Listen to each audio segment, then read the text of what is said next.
इस कार्यक्रम के पुण्यार्चक हैं वंडर सीमेंट, फर्क नजर आएगा। ओम नमः सिद्धेभ्यः। अहिंसा परमो धर्म की, महावीर भगवान की प्रातः स्मरणे परम पूजा आचार्य गुरुवर श्री विद्यासागर जी मुनि महाराज की जय।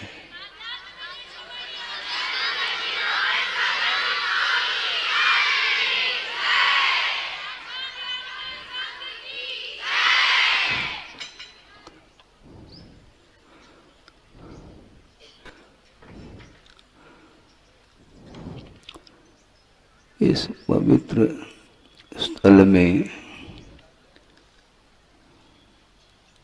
आत्मिक संस्कार यहाँ पर निरंतर इन बालिकाओं के लिए मिल रहा है और इस तरी का निर्माण करने वाले गुरुदेव रहे हैं और इस स्थल पर गुरुदेव के सानिध्य में हम भी रहे हैं। इस प्रतिभा स्थली में 2 चातुर्मास गुरुदेव ने किए, उसमें मैं उपस्थित था। अन्य 2021 में मैं अनुपस्थित था। ये ध्यान में रखना चाहिए। उस प्रसंग को भी आपके सामने रखना चाहता हूँ कि कुछ लोग भावुकता में आकर के कुछ ऐसे भी शब्दों के प्रयोग करते हैं, वो कहाँ तक उचित है या उनकी भक्ति या भावना श्रद्धा जो भी हो वो अलग विषय है। एक बार की बात है, किसी सज्जन ने कहा कि महाराज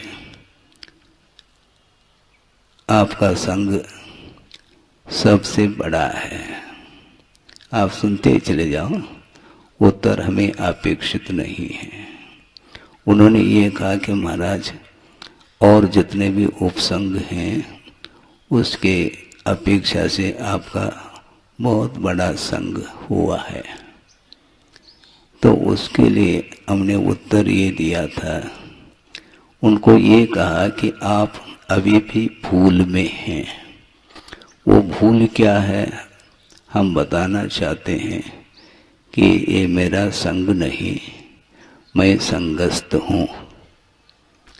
नहीं समझे?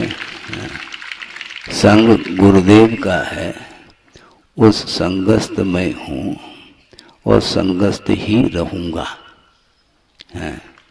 भावना उनकी कुछ भी रही हो ये अलग विषय है, किंतु जिन्होंने पूरे विश्व को ही प्रकाश दिया है उनके माध्यम से सब लोगों को प्रकाश मिला है और चतुर्विध संघ का निर्माण उन्होंने किया है। और ये सारे छोटी छोटी जो बालिकाएं हैं जो अंकुर के रूप में दिखाई दे रही हैं, इसका पालन पोषण पूरा का पूरा उनकी थ्रू हो रहा है। उन्होंने ये सब कर्तव्य करने के लिए दिया है। यहाँ पर शिक्षिकाएं शिक्षा दे रही हैं संस्कार के साथ, उसी प्रकार हम लोगों के लिए भी उनका यही कहना रहा है। श्रमण संघ के लिए भी, त्यागी वृत्तियों के लिए भी अपने उद्देश्य को नहीं भूलते हुए कर्तव्य में रत रहना चाहिए, किंतु कर्तव्य के साथ किसी भी प्रकार से कर्तृत्व का भाव न आए, स्वामित्व का भाव न आए, भोक्तृत्व का भाव न आए, इस ओर भी ध्यान उन्होंने दिलाया है। इसलिए आत्मा का जो विकास होता है, जो उन्नति होती है, वह संस्कार के माध्यम से ही उन्नति होती है, उत्थान होता है। उत्थान आत्मिक विकास का नाम ही वस्तुतः उत्थान है। भौतिक क्षेत्र में संसार आगे बढ़ता चला जा रहा है। अनेक प्रकार के क्षेत्र में अपने अपने फील्ड में ज्ञान का प्रयोग हो रहा है। लौकिक क्षेत्र में वह चरम सीमा तक पहुंच सकता है, किंतु वह ज्ञान सम्यक ज्ञान की कोटि में नहीं आता, क्योंकि जिस ज्ञान के माध्यम से एकांत रूप से संसार का ही विकास होता है, उस ज्ञान की हमें आवश्यकता नहीं है।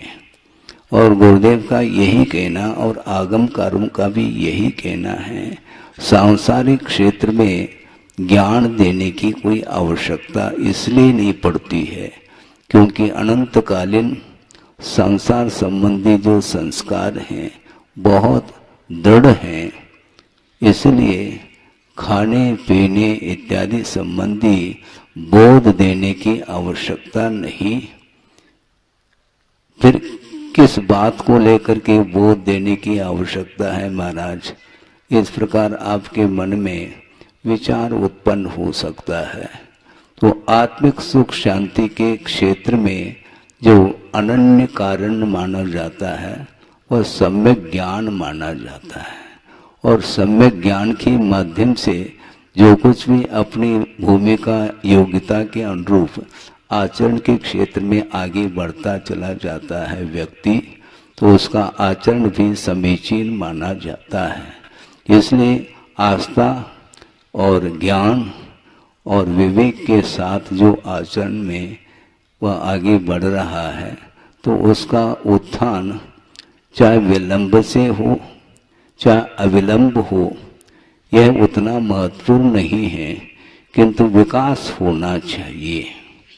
किसी को जल्दी हो सकता है, मान लो पेपर लिखने के लिए 3 घंटे के लिए एक अवधि को निर्धारित किया गया मान लो, तो उस 3 घंटे किसी को लग सकता है, किसी को 2 घंटे लग सकते हैं, किसी को 1.5 घंटे लग सकते हैं, किसी को 2.25-3 घंटे लग सकते हैं। ये अलग विषय है, किंतु पेपर सही लिखना चाहिए। हमें आकुलता नहीं है कि जल्दी जल्दी लिखूं। जल्दी जल्दी लिखने में बहुत सारे मिस्टेक हो सकते हैं, क्योंकि लिखने की ओर तो उसका ध्यान है, किंतु क्या लिखना चाहिए, सही क्या लिखा जा सकता है, जिसके लिए अंक निर्धारित है, उस ओर ध्यान देने की आवश्यकता है। और गुरुदेव ने भी इस प्रसंग में ये बात कही थी, अभी भी मुझे स्मरण में है। मैं लिखता नहीं, किंतु स्मरण में मुद्दे की बात को रख लेता हूँ स्मरण में।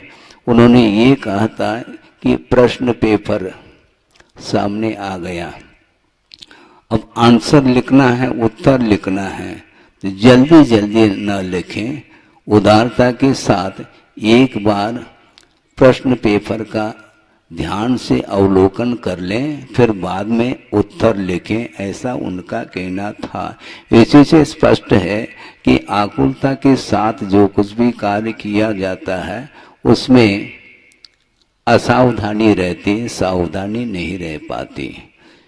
4 ऑप्शन दिए हैं, एक जगह टिक लगाना है, जल्दी जल्दी टिक लगा दें तो निश्चित रूप से वह रॉन्ग हो सकता है, वो अनिवार्य नहीं है, किंतु प्राय करके जल्दी जल्दी में कितना भी वह होशियार छात्र क्यों न हो, वह छद्मस्त इसी को बोलते हैं।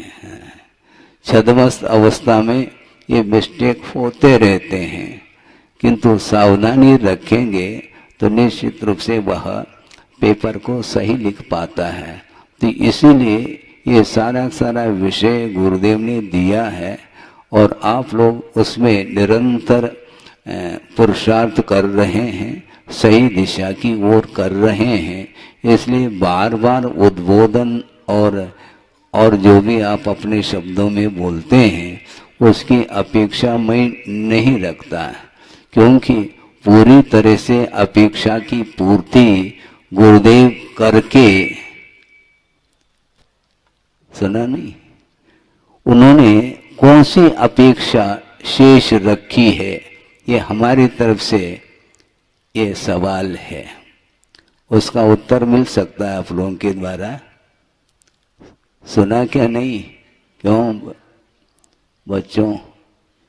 गुरुदेव ने उन्होंने कौन सी ऐसी अपेक्षा जिसकी उन्होंने पूर्ति नहीं की हो, जो हमारे लिए शेष रह गया हो, ऐसा नहीं मान सकता। उन्होंने सब व्यक्तियों की अपनी अपनी कामना और भावना को पूर्ण करके ही वो निरंतर अपनी साधना करते रहे हैं। इसलिए उन्होंने जो भी कहा है और विकास की दृष्टि से कहा है और सावधानी पूर्वक आगे चलने के लिए कहा है, इतने शब्द भर हमारी स्मृति में बने रहें तो काफी है। प्राय करके चर्चा के विषय बहुत सारे हो सकते हैं। आपका समय भी हो रहा है, 10:15 बजने जा रहा है।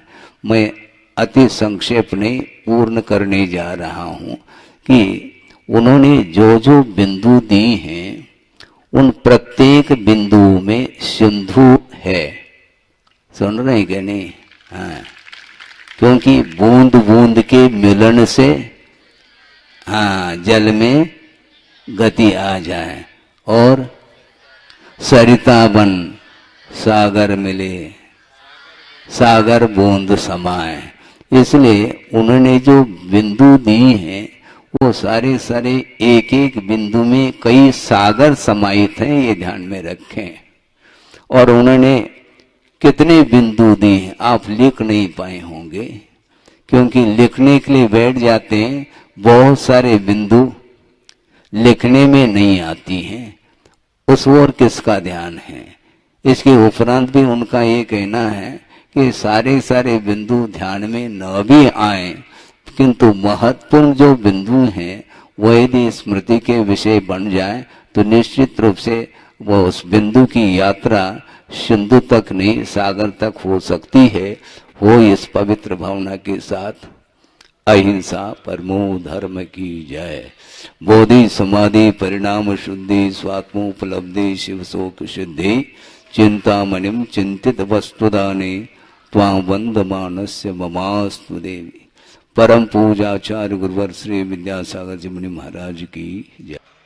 आस्था के अभाव में संसारी प्राणी का जो परिभ्रमण है वह निरंतर चलता रहता है।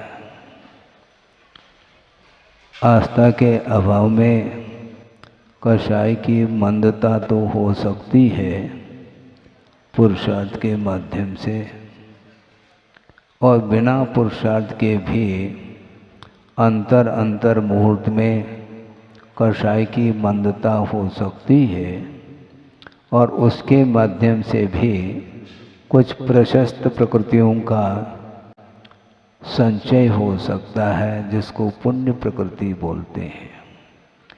किंतु वह पुण्य मोक्ष मार्ग में सहयोग प्रदान नहीं कर सकता। इसलिए नहीं कर सकता, उस पुण्य के पास वह योग्यता नहीं है। वस्तु तत्व की पहचान उस पुण्य के द्वारा संभव नहीं है, और वस्तुतः पुण्य उसी को घोषित किया है। आत्मगत वह परिणाम है जिस परिणाम के माध्यम से आत्मा पवित्रता का अनुभव करती है, उसका नाम पुण्य कहा है। पुनाति आत्मानं पवित्रीक्रियते यत् पुण्यम, ऐसा कहा। जिन परिणामों के माध्यम से आत्मा निर्मलता का अनुभव करती है, उज्ज्वलता का अनुभव करती है, उसका नाम पुण्य कहा। और वही पुण्य मोक्ष मार्ग में सहयोग प्रदान कर सकता है, और इस प्रकार का पुण्य बिना आस्था के संभव नहीं है। ये विषय आपके सामने और आगे रखने जा रहा हूँ आगम के आधार से, बल्कि गुरुदेव ने जो प्रवचन में जो विषय दिया है उसी को एकमात्र आलंबन बना करके इस विषय को रखा जा रहा है। सम्यक दर्शन अलग वस्तु और दर्शन विशुद्धि अलग वस्तु है।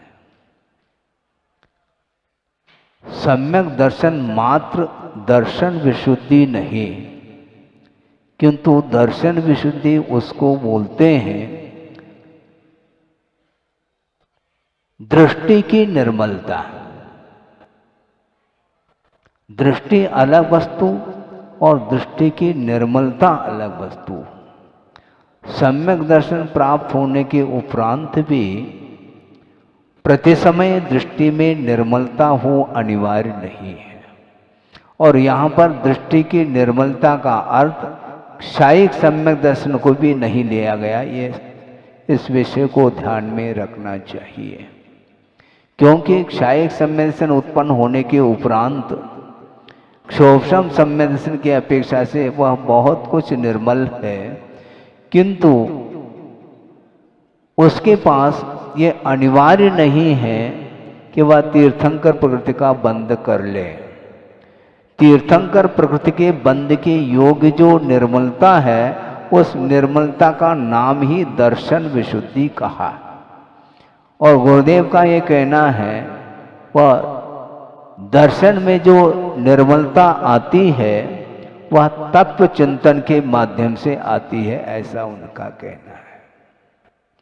सम्यक दर्शन प्राप्त होते समय जो निर्मलता रहेगी आत्मा में, वह तत्व चिंतन के फलस्वरूप निर्मलता आती है।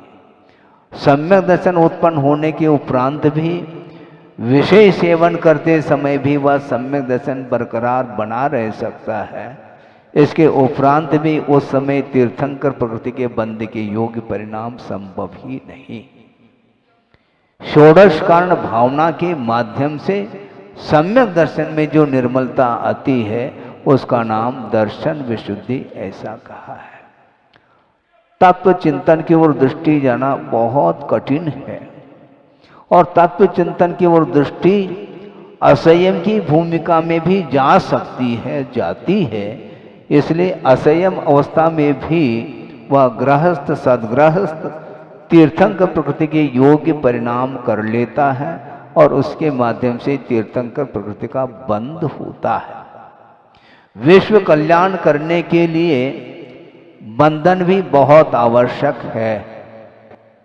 वह बंध जो हो रहा है वह बंधन के लिए कारण नहीं, किंतु पूरे विश्व को ही बंधन से मुक्त कराने में वह एकमात्र साधकतम है। इसलिए वह बंधन नहीं, किंतु बंधन से मुक्ति के लिए वह कारण बनता है।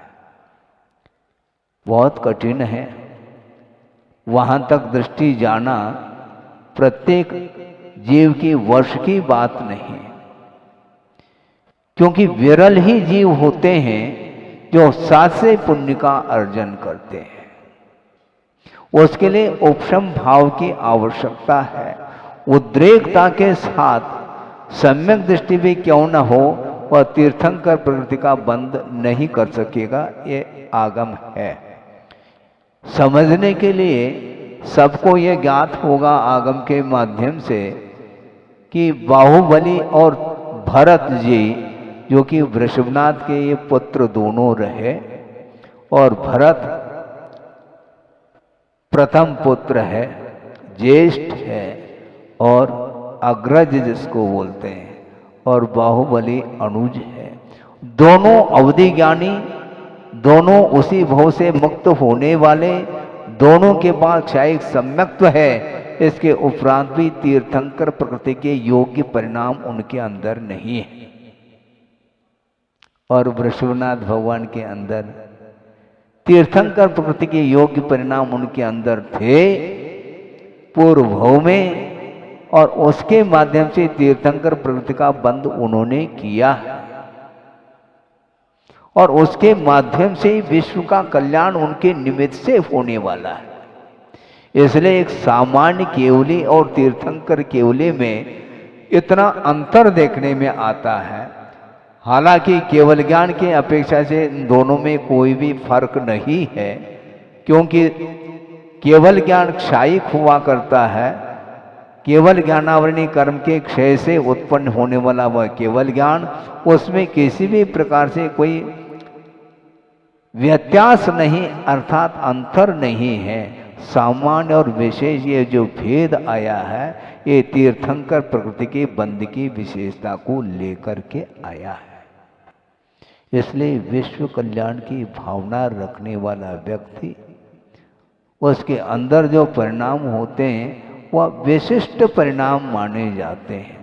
खाते पीते विशेष सेवन करते समय सम्यक दर्शन रह सकता है, किंतु उस समय सम्यक दर्शन उत्पन्न नहीं हो सकता। और जब उत्पन्न ही नहीं हो सकता तो तीर्थंकर प्रकृति के योग्य जो निर्मलतम परिणाम है वह विशेष सेवन करते समय कैसे संभव है? संभव नहीं है। इसलिए उस आत्मा की बात करो जो गर्भ में आ रहा है, लेकिन वो गर्भ में प्रवेश करने वाला है, किंतु वह गर्भ में वह अंतिम प्रवेश है, दोबारा जन्म नहीं लेगा। गर्भ कल्याणक मनाना ऐसा थोड़ी कि जिस किसी का भी जन्म होने लग जाए और पूर्व में गर्भ में तो आता ही है, तो सबका कल्याणक मनाने के लिए सोदर उतर करके आ जाए, संभव नहीं है। चक्रवर्ती के लिए भी संभव नहीं है कल्याण, किसी के लिए संभव नहीं, सिवाय तीर्थंकर को छोड़कर। वह आत्मा गर्भ में आ रही है और गर्भ में आने के पूर्व में 6 महीने से भगवान की माता पिता के आंगन में रत्न वृष्टि हो रही है और किसी आंगन में नहीं। आपके आंगन में भी होने लग जाए फिर वह लाला उत्पन्न होगा आपके यहाँ तीर्थंकर, ऐसा थोड़ी संभव है, संभव नहीं। अर्थ यह है कि भगवान के माता पिता का भी कितना उत्कृष्ट पुण्य का उदय होगा, उनको छोड़ करके अन्यत्र यह रत्न वृष्टि दिखाई नहीं पड़ती। और वह कुबेर इंद्र की आज्ञा से ही रत्न वृष्टि कर रहा है। अभी गर्भ में आया नहीं, आने के बाद जो प्रभाव है वह अलग क्वालिटी का। आने के 6 महीने पूर्व में ही इतना प्रभाव देखने में आ रहा है, और वह गर्भ में आने के उपरांत भी वह आत्मा गर्भ में है, अभी बाहर नहीं। बाहर आने के बाद फिर क्या चमत्कार होगा वो भी देखने को आपको मिलेगा। असंयमी है, इसके उपरांत भी उसका जो पूर्व जीवन है वह रत्नत्रय की आराधना के साथ व्यतीत किया है। भयंकर उपसर्ग भी हो जाए तो भी साम्य भाव के साथ, शुक्ल लेशा के साथ, यहाँ तक कि संभव है शुक्ल ध्यान भी संभव है, जो उपशम श्रेणी में चढ़ा हुआ है और प्रथम शुक्ल ध्यान के अवसर पर वह उपसर्ग हुआ है। इसके उपरांत भी उनकी दृष्टि बाहर नहीं जा रही है, अंतर्दृष्टि इसी को बोलते हैं। एक क्षण के लिए भी अनुकूल वातावरण में भी हमारी दृष्टि अंतर्दृष्टि हो जाए तो हम निहाल हो जाए, किंतु विपरीत वातावरण में भयंकर उपसर्ग हो, जैसे सुकोशल है, सुकमाल है, गजकुमार है, 5 पांडव है, ये सारे सारे आपके लिए मिसाल है। सोचो विचार करो, एक मच्छर बैठ जाए बदन पर फिर समझ में आ जाएगा सामायिक की क्या स्थिति बनती है। सोचो विचार करो। और इस प्रकार भयंकर उपसर्ग होने के उपरांत भी उनकी दृष्टि बाहर की ओर नहीं गई, इसको बोलते हैं संयम। और इसके फलस्वरूप उनका वहां पर उत्पन्न होना हो रहा है। कहां पर? सर्वार सिद्धि में उत्पन्न हुए। वृषभनाथ भगवान बाद में बनेंगे, अभी तो तीर्थंकर प्रकृति का बंद कर लिया और रत्नत्रय के साथ बंद करके वहां पर पहुंचे हैं जहां पर 33 सागर की आयु है। और 33 सागर की आयु इतनी दीर्घ जो जीवन है वह केवल शुक्ल लेशा के साथ और तत्व चिंतन के अलावा और कुछ नहीं किया। वहां पर एक क्षण के लिए भी वासना जागृत नहीं होती, बल्कि मन संबंधी भी वासना वहां पर संभव नहीं, ये आगमकार कह रहे हैं। इसके उपरांत भी वहां पर आचार्य ये कहना चाहते हैं, वहां पर सब कुछ अनुकूलता है और अनुकूलता में समता की परीक्षा नहीं हो सकती। महाराज वहां पर 33 सागर तक शुक्लेशा है, द्वादशांग की पार्टी है, क्षय सम्यक भी रह सकता है, ये सब कुछ ठीक है। इसके उपरांत में साम्य भाव वहां पर संभव नहीं, क्योंकि समता की परीक्षा विषमता है। विषमता में समता की परीक्षा होती है, अनुकूलता में समता की परीक्षा संभव ही नहीं। बहुत कठिन काम है, इसलिए वहां पर संयम नहीं हो सकता। सम्यक दर्शन को साथ लेकर के गया है, पूर्व में संयम की आराधना करके वहां पर उत्पन्न हुआ है और वहां पर द्वादशांग के पार्टी होने के कारण निरंतर तत्व चिंतन में वो लीन है। इसके बावजूद भी और शुक्ल लेशा है, इसके उपरांत भी कषाय की तीव्रता बिल्कुल नहीं, मंद कषाय का उदय चल रहा है। इसके उपरांत भी देह संयम के योग्य परिणाम नहीं हो सकते। सकल संयम की तो बात दूर की बात हो गई। तो ये क्यों नहीं? संयम का अर्थ होता है नियंत्रण, और नियंत्रण का अर्थ जहां पर सब कुछ अनुकूलता है वहां क्या नियंत्रण की बात करते हैं, जहां पर प्रतिकूलता है वहां पर नियंत्रण की बात करते हैं, वही उसी का नाम संयम है। इसलिए संयम के लिए मनुष्य जीवन को प्राप्त करना अनिवार्य सिद्ध होता है। एक बार गुरुदेव ने तुलना की, उसको सुन करके हमें भी आश्चर्य साफ हुआ।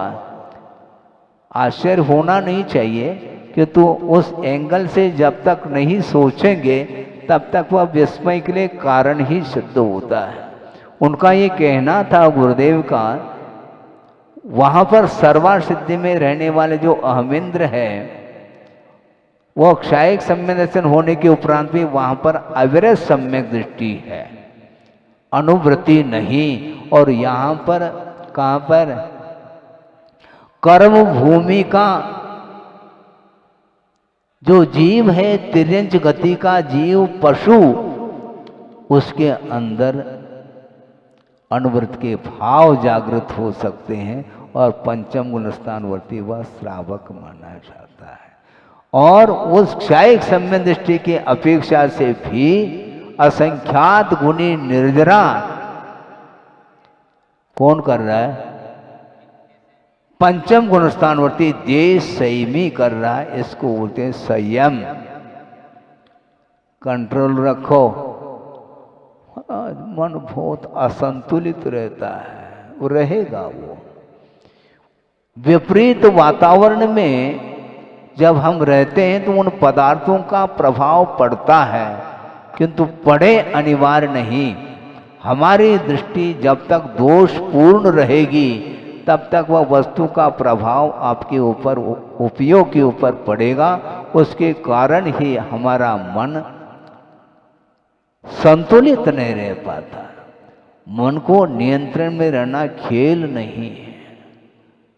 सोचो, विचार करो, तत्व चिंतन के बिना तीर्थंकर प्रकृति का बंध नहीं होता।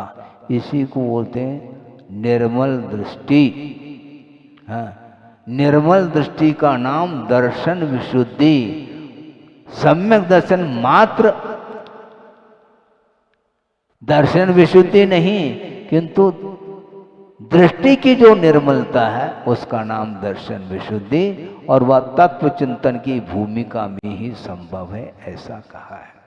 क्योंकि तीर्थंकर प्रकृति के बंध का जो प्रारंभक होता है, बंद करने वाला, वह मनुष्य ही होता है, कर्म भूमि का, और वह सम्यक दृष्टि होता है। कोई भी सम्यक दृष्टि हो, चाहे वो उपशम सम्यक दृष्टि हो, क्षायिक हो, क्षौपशमिक हो, चतुर्थादि चांद गुरुस्थान वर्ती ही तीर्थंकर प्रकृति के बंध का वह स्वामी माना गया है। बाद में वह नरक गति में भी तीर्थंकर प्रकृति की धारा चालू हो सकती है। पूर्व में उसने बंद किया था मिथ्यात्व अवस्था में नरकायु का, इस अपेक्षा से। किंतु ऐसा कोई भी मिथ्या दृष्टि नारकी नहीं है कि वहीं पर सम्यक दर्शन प्राप्त करके तीर्थंकर प्रकृति का बंध प्रारंभ करने लग जाए। क्यों? षोडश कारण भावना वहां पर संभव नहीं। यहाँ पर कहाँ पर? नरक गति में। यहाँ पर बंद करके गया है, इसलिए वह उसकी धारा बनी हुई है। प्रारंभ करने की अपेक्षा से यहाँ पर दर्शन विशुद्धि के जो भाव है, षोडश कारण भाव, वह प्रारंभ में आवश्यक है। इसलिए तत्व दृष्टि ही निर्मल दृष्टि मानी जाती है। तत्व का अर्थ स्वरूप होता है। स्वरूप की ओर जब दृष्टि जाती है, उस समय विश्व कल्याण करने का भाव जागृत होता है। उसमें भी विरल ही जीवों के लिए वह संभव है। विरलो अज्जदि पुण्यम कहा, जो विशिष्ट पुण्य का अर्जन करने वाले विरल ही होते, वह कौन? सम्मा दिट्ठि कहा।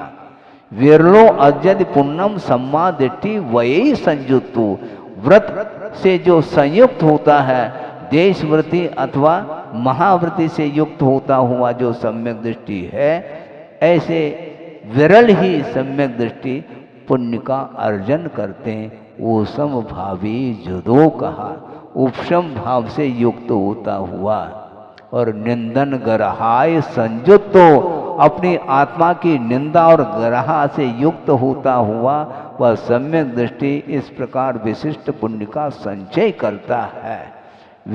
सेवन करने वाला भी करने लग जाए, फिर उस तीर्थंकर प्रकृति बहुत सस्ती कहलाई हो। किसी को भी सोचो, विचार करो, चक्रवर्ती के लिए यह सौभाग्य प्राप्त नहीं हुआ, बाहुबली के लिए भी नहीं हुआ, और इधर राम जिसको बोल, क्षायिक सम्य दृष्टि है, मर्यादा पुरुषोत्तम की संज्ञा उनको मिली है। इसके बावजूद भी तीर्थंकर प्रकृति का बंध उन्होंने नहीं किया, जबकि रावण ने करेंगे। भविष्य में पात्रता उनके अंदर आएगी। तो इसलिए कुछ ऐसे ही विशिष्ट परिणाम होते हैं, जीवगत परिणाम, जिसके माध्यम से विश्व कल्याण के भाव जागृत हो जाते हैं, और उनके निमित्त से ही असंख्यात जीवों का कल्याण हो जाता है। इसलिए तत्व दृष्टि होना अत्यंत कठिन है। जो व्यक्ति निरंतर आकुल व्याकुल हो रहा है, उसके लिए ये सब संभव नहीं है। धार्मिक क्रिया करते हुए भी व्यक्ति आकुल व्याकुल हो रहा है, ये क्यों? नियंत्रण नहीं मन के ऊपर। उपयोग जिसका शांत है, वो उसमें ही ये सब कुछ संभव है। हमने कई बार देखा है, क्योंकि हमें अनुभव कम है, आपको ज़्यादा है, क्योंकि आप आहार दान देते हैं, हमने शायद ही एक आध बार दिया होगा। और आहार दान देते समय आपका मन निराकुल हो, संभव नहीं। देना है, लेकिन आकुल व्याकुल क्यों? दर्शन करना है तो आकुल व्याकुल क्यों होते हैं आप लोग?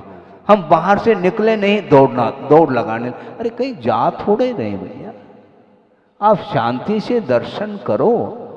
आपको दर्शन नहीं करना, दर्शन करना तो शांति से कर सकते हैं, लेकिन वो होता नहीं महाराज। इसी को बोलते हैं नियंत्रण का अभाव।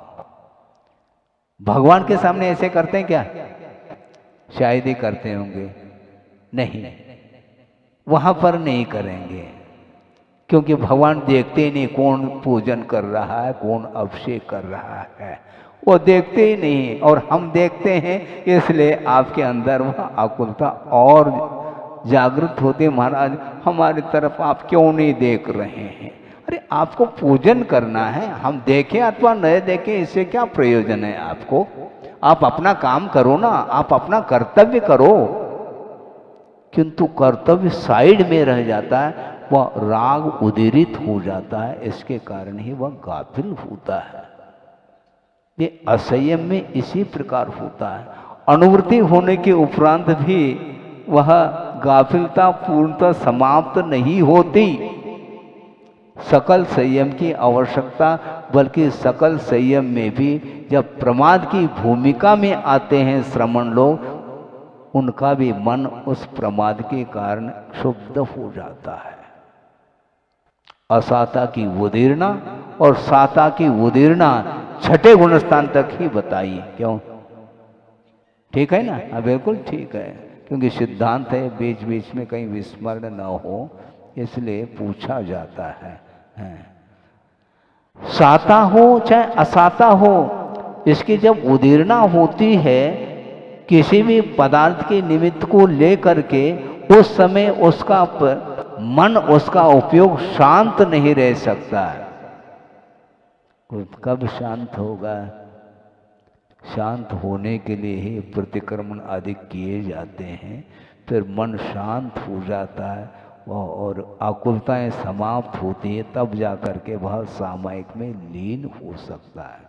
गुरुदेव ने कहा था कि सामायिक के पूर्व में कम से कम 12 भावना का पाठ करो, जिसके माध्यम से आपका मन जो है ना प्रशस्त बन जाए।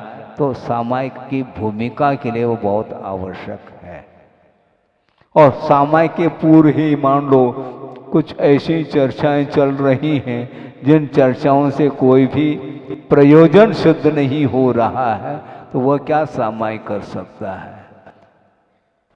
अधिकतर असंयमी का जो काल है वह व्यक्ताओं में ज्यादा निकलता है और सतकथा में बहुत अल्पकाल निकलता है।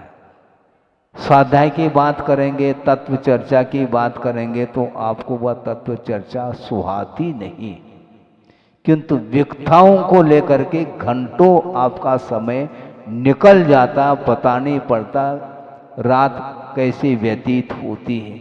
12, 1, 2 बजे तक भी निष्प्रयोजन क्रियाओं में लग जाता है संसारी प्राणी, इसलिए उसका मन कभी भी शांत नहीं रह सकता।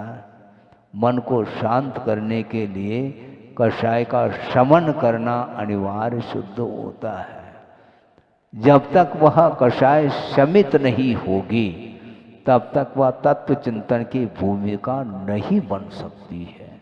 इसलिए निरंतर तत्व चिंतन करने के फलस्वरूप तीर्थंकर जैसे विशिष्ट पुण्य का बंध होता है। वह बंध मुक्ति के लिए कारण है, स्वयं के मुक्ति के लिए भी और दूसरे के मुक्ति के लिए भी कारण है, क्योंकि इसमें विशिष्ट अनुग्रह का भाव निहित है।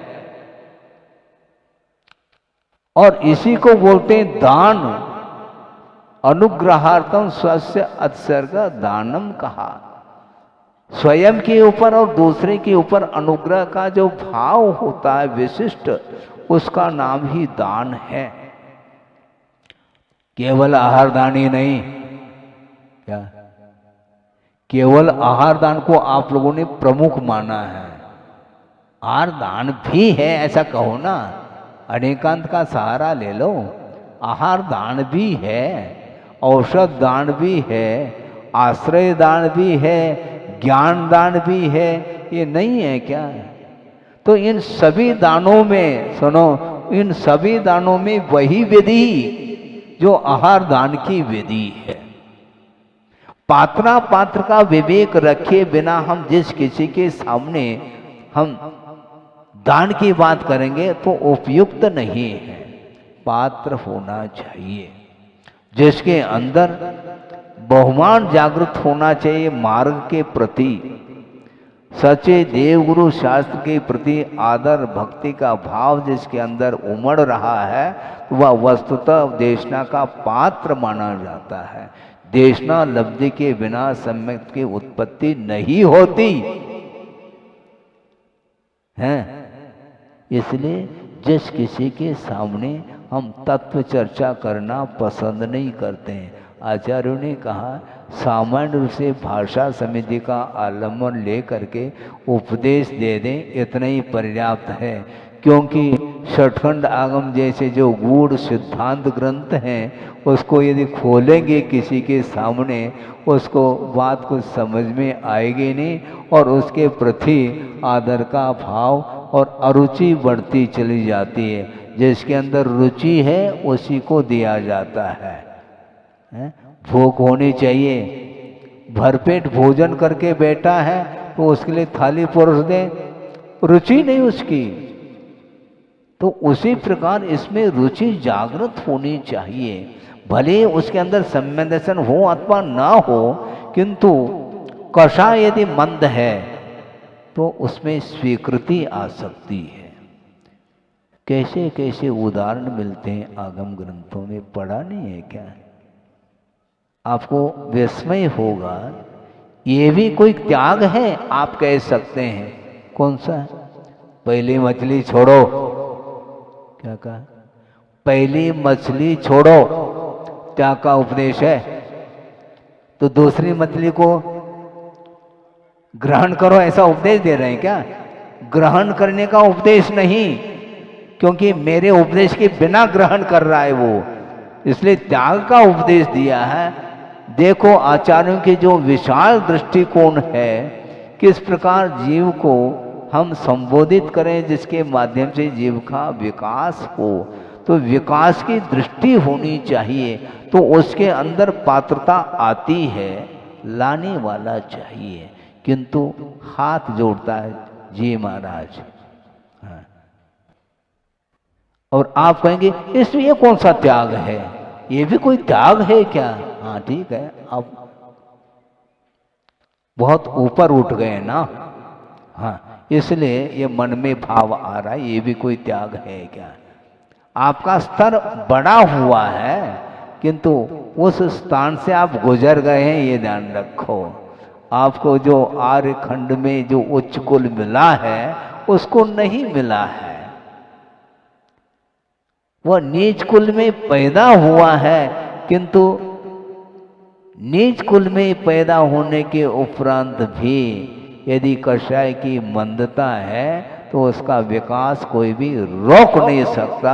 अपनी भूमिका के अनुरूप उसका विकास होता चला जाता है।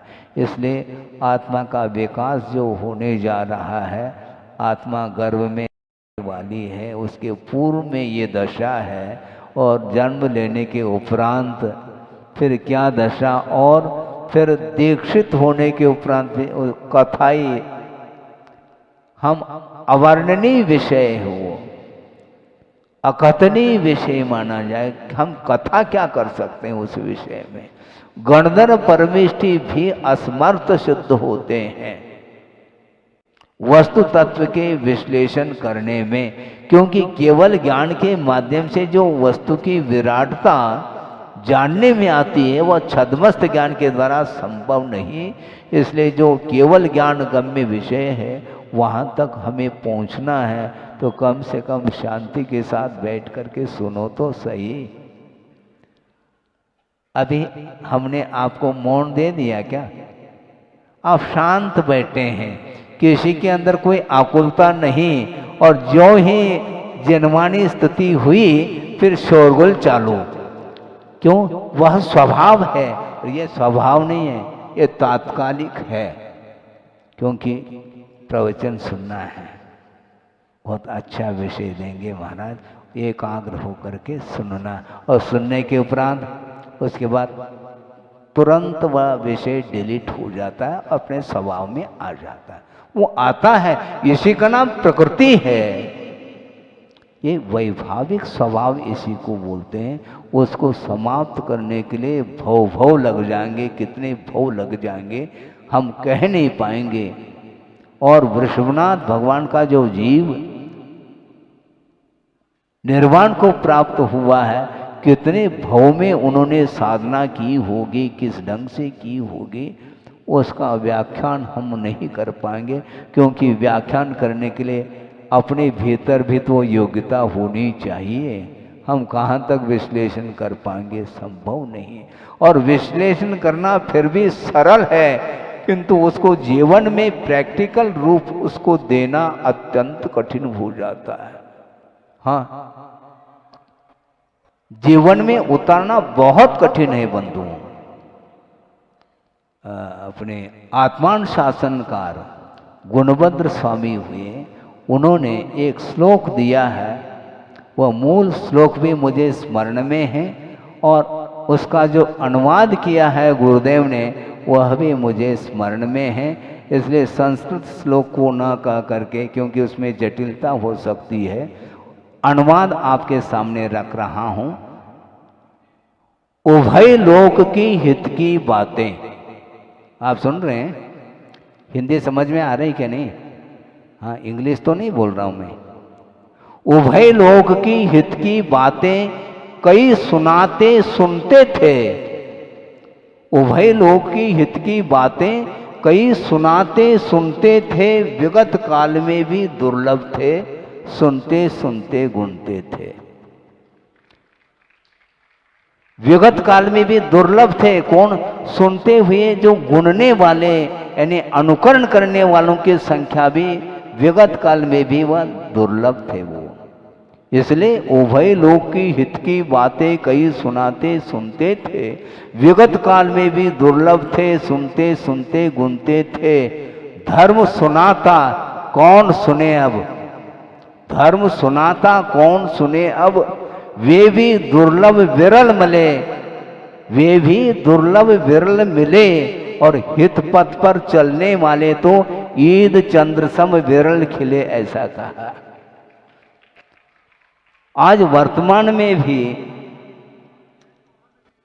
बोलने वालों की संख्या कम नहीं, वक्ता बहुत मिल सकते हैं, किंतु अनुकरण करने वालों की संख्या किस प्रकार है?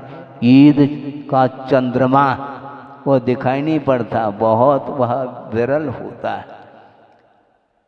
मतलब दूज का चंद्रमा कौन सा? कृष्ण पक्ष का क्या शुक्ल पक्ष का?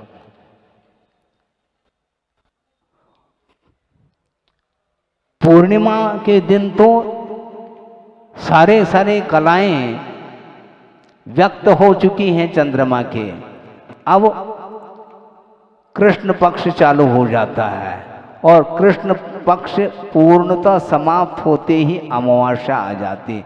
उस अमावस्या के बाद जो शुक्ल पक्ष लगता है, उसमें जो दूज का चंद्रमा है वह किसी की आंखों में देखने में नहीं आता। उसी प्रकार वर्तमान इस कलिकाल में, पंचम काल में हित पथ पर चलने वालों की संख्या बहुत दुर्लभ है, ऐसा कहा है। इसलिए प्रैक्टिकल पेपर टू टफ है, बहुत कठिन है वो। और थ्योरेटिकल, हाँ, उसमें पसीना थोड़ी आता है। कथन करने में पसीना नहीं आएगा, त्याग करने में पसीना आता है। और त्याग में भी उत्तम त्याग की बात करो, मात्र त्याग नहीं। हमने पहले भी बात आपके सामने रखी, फिर से रिपीट कर रहा हूं। ये दृष्टि दोष माना जाता है। दृष्टि दोष में, दृष्टि में निर्मलता नहीं आ सकती। गुरुदेव ने एक छोटा सा दृष्टांत दिया था, उसको आपके सामने रख करके पूर्ण कर रहा हूं। उन्होंने ये कहा, देखो ध्यान दें कि लाइट का कोई वर्ण है क्या? कोई वर्ण, प्रकाश जिसको बोलते हैं, प्रकाश का कोई वर्ण नहीं। किंतु चश्मा में जो ग्लास है, जो कांच है, वो हरा, पीला, नीला विभिन्न वर्ण का वह ग्लास हो सकता है चश्मा का। उसके कारण वस्तु विभिन्न वर्णों में वह दिखाई पड़ रही है। ये दृष्टि दोष माना जाता है। उसी प्रकार ये विभिन्न प्रकार के जो पर्याय देखने में आ रही हैं, वो मोह रूपी ग्लास के माध्यम से अनेक प्रकार की उसमें विभिन्नता दिखाई पड़ रही है, जबकि वस्तु का स्वरूप प्रकाश के समान है, ऐसा गुरुदेव ने कहा है। वह स्वच्छ है, निर्मल है। आत्म तत्व, वह आत्म तत्व किस कोने में है किसी को ज्ञात नहीं, और वह आत्म तत्व आपके इस फोटोग्राफी में संभव नहीं है। सोचो, विचार करो, क्रिटिसाइज नहीं, ये ध्यान रखो, यथार्थ ये देखने में आता है कि भगवान के ऊपर अभिषेक करने जा रहे हैं और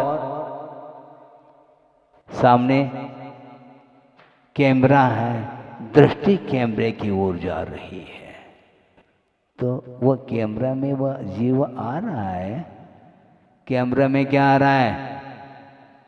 वही आता है, शरीर ही आता है, शरीर कैमरे में आता है, और ये बाहरी दृश्य आ रहा है, और कैमरे के माध्यम से जो शरीर के भीतर है तत्व वह नहीं आ सकता, उसके लिए एक्स्ट्रा चाहिए।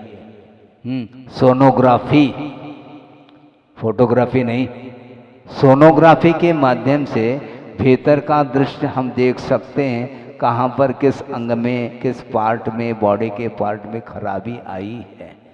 तो उसी प्रकार शुद्ध परमात्मा तत्व को देखना चाहो तो वस्तु तत्व के स्वभाव की दृष्टि जिसकी होगी, उसी व्यक्ति के दृष्टि में वह आत्म तत्व आ सकता है, और वही व्यक्ति विश्व का कल्याण भी कर सकता है।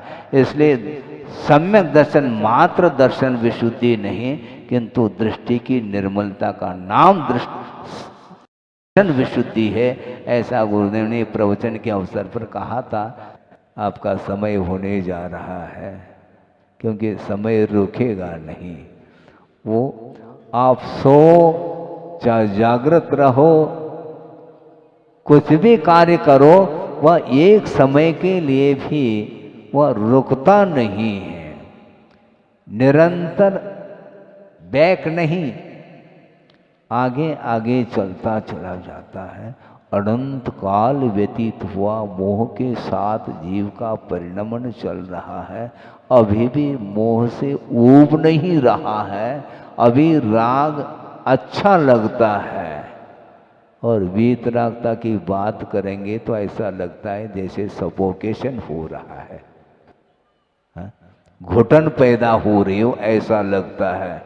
ज़्यादा देर तक सिद्धांत की बातें, तत्व की चर्चा करेंगे तो आपको नींद आ सकती है। धर्म बहुत अल्प काल के लिए रुचता है संसारी प्राणी को, फिर बाद में वही घोड़ा और वही मैदान। जहां से आए कहाँ जाएंगे? जहां से आए वहां जाना है आपको, यह तय है, और रिटर्न टिकट भी आपके पास है, पक्की बात है। हमेशा के लिए थोड़ी भगवान के चरणों में आए। भगवान के चरणों में आने के उपरांत भी वह समोचरण से बाहर जा रहा है चक्रवर्ती, और सौधर्मेंद्र पंच कल्याणक हुआ नहीं। कहाँ पहुँच गए? जहाँ से आए थे वहीं पहुँच गए, बल्कि विक्रिया से आए थे और विक्रिया को समेट ली, और मूल शरीर तो वहीं पर है। अब सोचो, और धर्म कार्य भी कर रहा है और उधर सांसारिक कार्य भी हो रहा। सुनो, वस्तुतः ये कार्य रुकता नहीं, सांसारिक कार्य। इसका अर्थ हम ये कहना चाहते हैं कि वहाँ असंयम की भूमिका है। संसार का अर्थ एकदम मिथ्यात्व दशा की ओर ले जाना नहीं चाहते, किंतु उसके अंदर संयम का भाव नहीं है।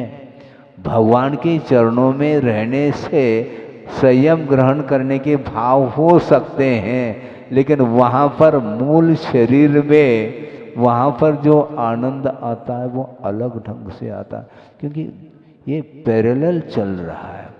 महाराज ये कैसा हो सकता है? सुनो, शुभ योग से पुण्य का आश्रव और अशुभ योग से पाप का आश्रव होता है, किंतु एक सामान्य कथन है शुभ योग के साथ भी पाप का आश्रव होता है, जैसे ज्ञानावरणादि का बंध 10वें गुणस्थान तक हो रहा है और रुकेगा नहीं। असंयमी इसी को बोलते हैं, वह उतने क्षण के लिए आया है, उसके अंदर निराकुलता नहीं आई क्योंकि संकल्प नहीं है। राग को छोड़ने का संकल्प जिसके अंदर है वही चारित्र माना जाता है, और चारित्र के अभाव में धार्मिक अनुष्ठान तो वह कर रहा है, किंतु उसके बाद क्या करना, वो भी उसके अंदर वह ध्यान है। चक्रवर्ती आया है धर्म श्रवण करने के लिए, बाद में मैं क्या करूंगा ये भी उसके ध्यान में है। इसलिए इतना ही मैं पर्याप्त समझता हूँ। भगवान का थोड़ी जन्म होता है, वृषभ कुमार का जन्म होना है। वृषभ कुमार का जन्म होगा, उसके बाद वृषभ सागर बनेंगे, फिर बाद में वृषभनाथ बनेंगे। अभी नाथ नहीं, ना सागर है, वो कुमार है। लेकिन कुमार अवस्था में इतनी विशेषता है, फिर सागर और नाथ बन जाए तो कहना ही क्या, वो अद्वितीय वह परिणमन है जीव का। उसको देखना है किस प्रकार जीव का विकास होता है, उत्थान होता है। इसको हम आगम के माध्यम से समझेंगे और उस दृश्य को भी देख करके अपने परिणामों को उज्जवल बनाने का पुरुषार्थ करेंगे। अहिंसा परमो धर्म की जय। बोधि समाधि परिणाम शुद्धि स्वात्मोपलब्धि शिव शोक सिद्धि चिंतामणिम चिंतित वस्तुदाने त्वां वंदमानस्य ममास्तु देवी। परम पूजाचार्य गुरुवर श्री विद्यासागर जी मुनि महाराज की जय। इस कार्यक्रम के पुण्यार्चक थे वंडर सीमेंट, फर्क नजर आएगा।